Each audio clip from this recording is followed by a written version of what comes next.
Have you ever thought about getting into the business of lending money, maybe as a loan officer, a mortgage broker, or even a commercial loan broker, but then you ran into this acronym called NMLS?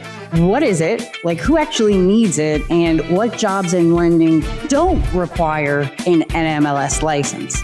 So stick around, because in this video, I'm going to be breaking it all down in plain English.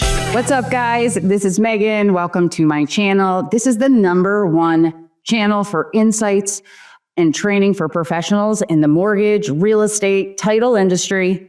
So if you're new here, I'm a 20-year veteran in the mortgage industry and an advocate for all loan officers who want to think bigger and bet on themselves by building your own book of business and then eventually become an entrepreneur and a business owner. So first things first, NMLS stands for the National Mortgage Licensing System. It was created after 2008 when the financial crash occurred, and it was created to bring more regulation and accountability to the lending industry. So they got it all figured out by 2009, and certain types of lenders and loan officers were required now to go through this NMLS process, including taking classes, licensing, exams, and continuing education. So let's talk about how it affects different types of mortgage and lending companies. We'll start with the big players. FDIC banks. Banks were already heavily regulated at this point before NMLS. So there's a difference for these big banks. Loan officers that work at banks do get an NMLS number. So you're assigned one, but they don't have to take the 20-hour pre-licensing class or the national exam. They can just work at the bank with their NMLS number and do any type of loan that the bank chooses to let them offer. Instead, they do complete their own version of continuing education each year through the banking regulations and industry. The next lending company is retail lenders, sometimes just called lenders. They lend their own money, and if you want to work for a retail lending company, in most cases, unless they have some type of banking involved, you must have an NMLS license. This is because you're dealing directly with consumers on residential mortgages, and that lender is lending their own money. And here's where many people entering into the industry want to know is about mortgage brokers. Mortgage brokers are middlemen. They are a company, usually a small business and a community, and mortgage brokers help homebuyers with primary residences, second homes, investment properties. And the rules are really strict here. They were impacted by these new rules and by NMLS. And the rules follow this. The company needs to have its own license and apply for it. The loan officer must have their own NMLS license.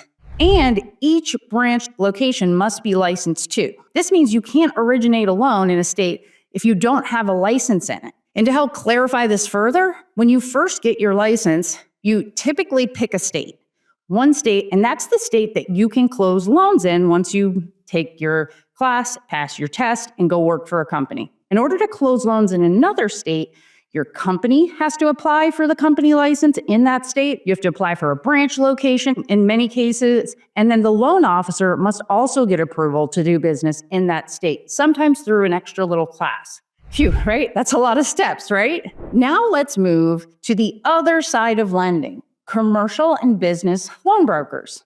Now here's the good news. In 43 states, you do not need a license. You do not need an NMLS license to broker commercial loans.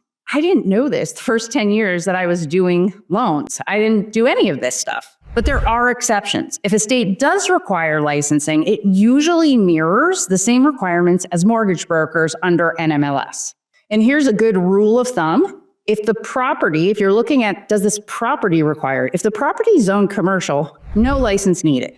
If the property is a 1 to 4 unit residential home in an individual's name, that's the key, that's where a mortgage broker license comes into play. But in some cases, even residential properties can be financed through loan brokerages or commercial brokerages, and it doesn't require a license. It all matters with the purpose, what that property is going to be used for, who's buying it, and if it's LLC, personal, and that's what I call this the gray zone. So let's talk about the gray zone, what it is, why I call it that. Because some residential mortgage brokers do these loans, but so do some loan brokers and commercial brokers.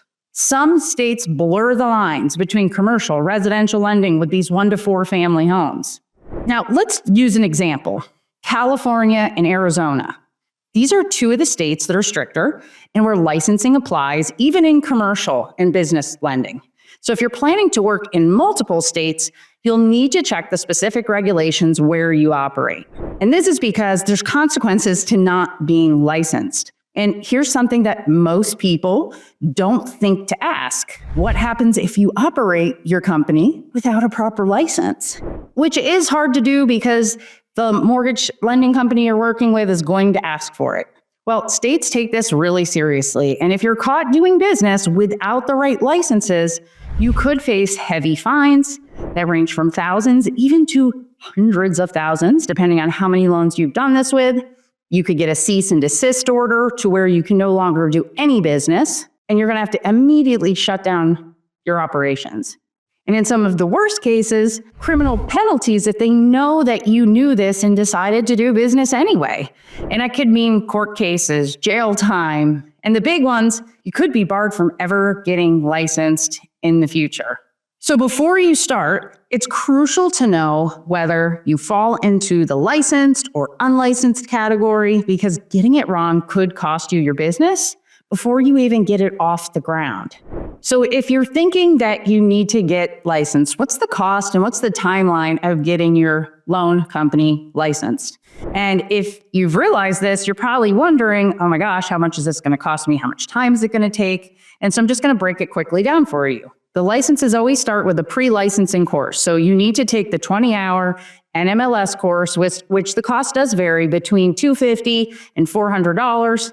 We will leave a link down in the description with that course if you need to take it. The national test, the exam itself costs around $110 each time you try it. Then you have to get background checks and fingerprints. That's around another $75 to $100. And then each state has its own licensing fees. And this depends on your state, but I would probably expect somewhere between $400 to up to $1,500, $1,600 for the most expensive states. And then you still have to do registrations in the states, so probably another $500 on top of that. So if you're opening your own mortgage brokerage, the company must be licensed too, which, right, that's where the state, to clarify, charges you that $1,500, $1,600 plus the other fees.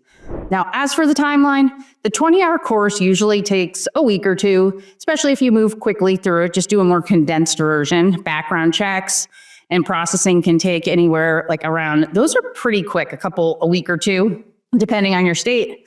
But realistically, from start to finish, even in the states that are a little faster to get a company licensed in, if you already have an NMLS, you're looking at 1 to 2 months. If you need to get the personal license too, 3 months to be fully licensed and ready to originate as the loan officer and the company. So yes, it does take time, it does take effort and money, but the payoff is having the legal authority to build a career and a business in the mortgage space the right way. So here's the bottom line. If you're working with residential mortgages, people buying their own homes, second homes, investment properties in their personal name, you're going to need to get that NMLS license. If you are working with commercial loans or business lending, you're most likely not going to have to get that as long as you're in one of the 42, 43 states, right? But you should always double check. And if you're in the gray zone, you could get started, but I'd recommend you start working towards that license. And if you want to dig deeper and start growing your own mortgage or lending business, I've got more videos here on our channel that walk you step by step through the process and explain more about NMLS, what to do, how to study. So don't forget to hit that like button, subscribe, drop a comment below with any questions you have about licensing. And we do have a mortgage broker concierge business that can help you with getting this license. We'll put a link down in the description below. Otherwise, I will see you guys in the next video.